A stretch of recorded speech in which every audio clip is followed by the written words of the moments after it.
friends, I'm Scott Giles, minister hypnotist and the guy who shows you how to get help from the other side. The other side being the mental and spiritual worlds. But you access these through your unconscious mind, which is the greatest goal-achieving mechanism ever evolved. You don't have to stay stuck or ill or be unhappy. There is a power that can help. Well, today I am veering toward the theological in this video. I'm making this video in the Yuletide of 2025, and I settled on this topic after I had a conversation with a physician about a patient of hers who had made an end-of-life decision.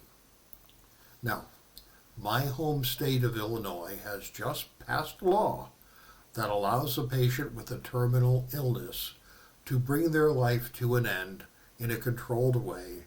Sometimes this is called physician-assisted suicide, where a physician will prescribe a fatal dose of a drug for a patient whose death is certain in any case. Now, I personally dislike the phrase physician-assisted suicide because I don't think that someone choosing to voluntarily conclude their life in order to spare themselves pointless suffering and a painful natural death is really suicide as we define that word. I prefer the term self-deliverance, meaning that someone has delivered themselves from a painful end by agreeing to die a bit sooner. Now, this new Illinois law will go into effect in September of 2026, so it's still some months off. However, my physician friend said that actually this has really been going on for a long time in medical environments. As death nears, a patient's physician will often prescribe large doses of morphine and the tranquilizer Ativan, saying it's done to keep the patient comfortable, and it does that. But the morphine also suppresses breathing, and the Ativan prevents the patient from feeling like they're short of breath.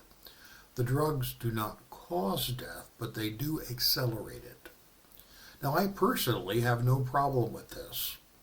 My mind goes to a case I had during my training, where a patient assigned to my hospital service left a clear advance directive that was the opposite of what you might expect. He was very fearful of death, and so his instruction to the medical team was that biological life was to be preserved at all costs, regardless of the quality of that life. And because that was his advance directive, the hospital was legally required to do it, and it was horrible. I remember it vividly despite all the time that's passed. And the only sense I've ever been able to make of this experience is that perhaps the patient hated his family, and this is how he planned to get even. He protracted his death for months, bankrupted his family, and caused massive disruption. We had to rotate the medical staff just to keep them from being traumatized by how horrible his death was. His death took 6 months. And actually, on the last day, the resident physician probably broke the law by refusing to order a bedside respirator, even though, strictly speaking, the law would have implied that a respirator should have been ordered. If it had been, it would have added another week or two of lousy quality life and emotional torture for his family. Did he make the right choice? Well, there are some who will say that doing anything else would go against God's plan for his life? Do physicians who prescribe the morphine and the Ativan and soon the self-delivery drugs make the right choice? It's hard to know. How about the wife whose husband is in a nursing home with advanced dementia? He no longer recognizes anyone, least of all her, and is pretty much in a vegetative state. And the wife finds comfort in the arms of another man who is not her husband. Is that right? Or wrong? Or perhaps just understandable?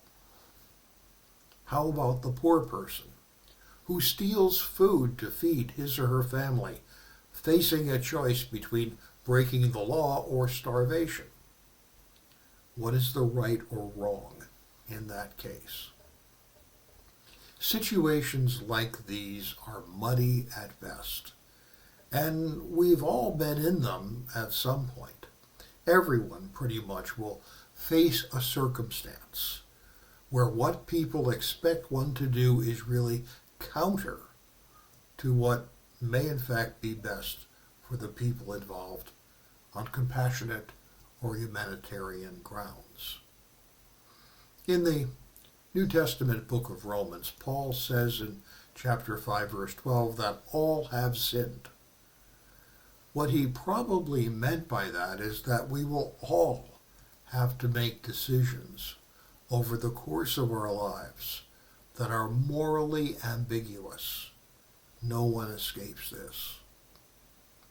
At such times, we have to use our own inner sense of what is right, knowing that there's a chance we'll get it wrong. Scripture reflects this. Take the parable of the prodigal son in the Gospel of Luke.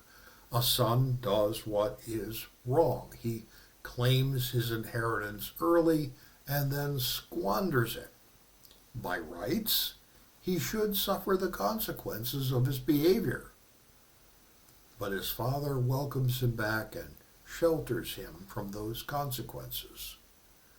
Jesus knew full well that the father was breaking the religious law of the time by doing this, yet Jesus celebrates the father's choice because he knew that there are lots of times in life when what is right might actually be wrong.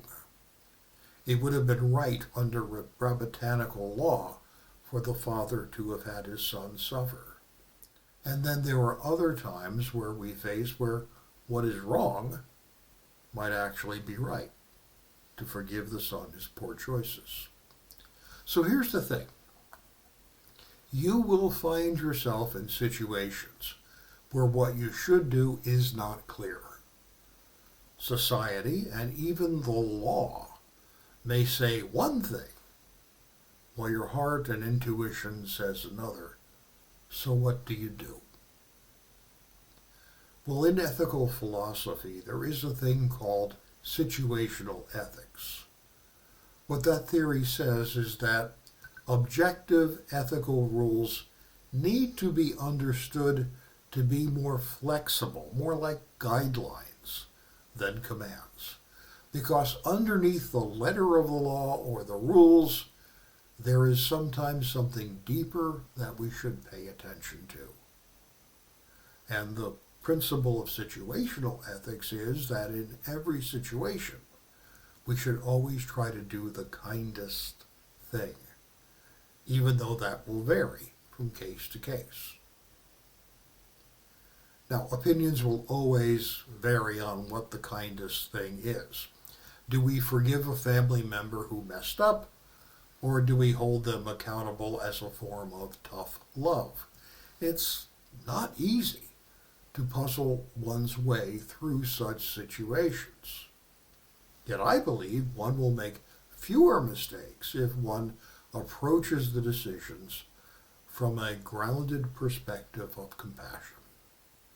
Different people will have different understandings of what compassion might mean in a particular situation.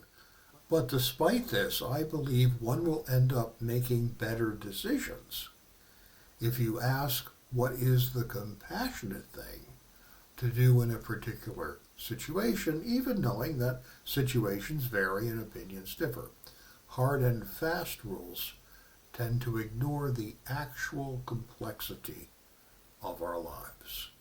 We will all face times of moral ambiguity where the rules don't really seem appropriate, and we have to decide what the compassionate thing to do actually is. Hey, thank you for your time and attention today. I'll be back next week with another talk on a different subject. If you're wondering if I can be of help to you, consider working directly with me. We can work in person or online. Feel free to reach out through my website for a complimentary, no-obligation discovery call. And always use the full power of your mind, because you deserve it.